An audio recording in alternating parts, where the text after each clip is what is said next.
Le 27 septembre 2020, le peuple suisse se prononcera sur l'initiative dite de l'imitation. De quoi s'agit-il?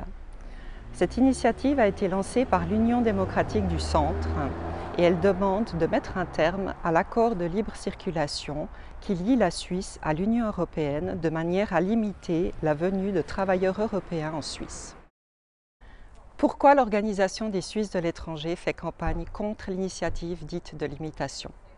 L'OSE est une fondation de droit privé qui défend les intérêts des 770 000 Suisses qui vivent à l'étranger, dont 460 000 d'entre eux vivent dans un pays de l'Union européenne. Ils sont donc directement concernés par la libre circulation des personnes dont ils bénéficient au quotidien. Quels sont les bénéfices de l'accord sur la libre circulation pour les 460 000 Suisses qui vivent dans un pays de l'Union européenne? Aujourd'hui, il y a un principe de réciprocité dans l'accord sur la libre circulation des personnes. Concrètement, si vous êtes suisse et que vous allez à l'étranger, dans un pays de l'Union européenne, vous pouvez vous installer dans le pays que vous voulez. Il y a une possibilité de regroupement familial. Vos diplômes, mais aussi votre expérience professionnelle seront reconnus. Il y a un système de coordination au niveau des assurances sociales. Ça, c'est quelques-uns des exemples des avantages dont bénéficient les Suisses qui se rendent dans l'Union européenne grâce à la libre circulation des personnes. Pourquoi est-ce que mettre un terme à l'accord sur la libre circulation serait problématique pour la Suisse et pour l'ensemble des citoyens suisses? Actuellement, si vous êtes suisse et que vous désirez vous rendre dans un pays de l'Union européenne, ou si vous habitez déjà dans l'UE, vous avez à peu près les mêmes droits qu'un citoyen de l'UE. C'est en gros un espace de liberté pour pouvoir exercer une profession ou pour pouvoir y étudier. En cas d'acceptation de l'initiative de l'imitation, tout cela serait remis en question. Cela serait un frein à l'économie, étant donné qu'aujourd'hui, 2 francs sur 5 sont réalisés avec un ou plusieurs partenaires de l'Union européenne.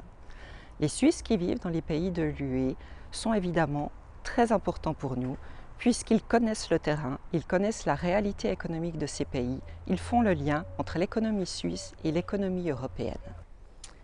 L'acceptation de l'initiative de l'imitation constituerait un frein à la recherche et à l'innovation. La Suisse est connue aujourd'hui au niveau international pour sa recherche et pour son innovation.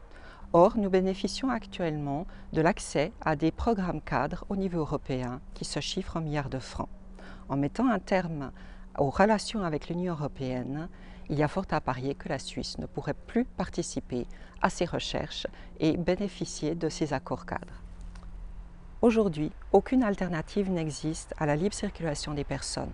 En cas d'acceptation de l'initiative de l'imitation, on ne sait concrètement pas ce qu'il se passerait pour les 460 000 Suisses qui vivent actuellement dans l'Union européenne, ainsi que pour tous ceux qui à l'avenir aimeraient s'y rendre.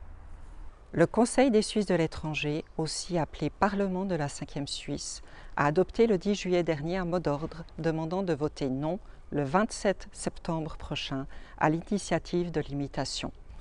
L'acceptation de l'initiative mettrait un frein à la mobilité des Suisses dans l'Union européenne et cela remettrait en question la situation actuelle des 460 000 Suissesses et Suisses qui y vivent.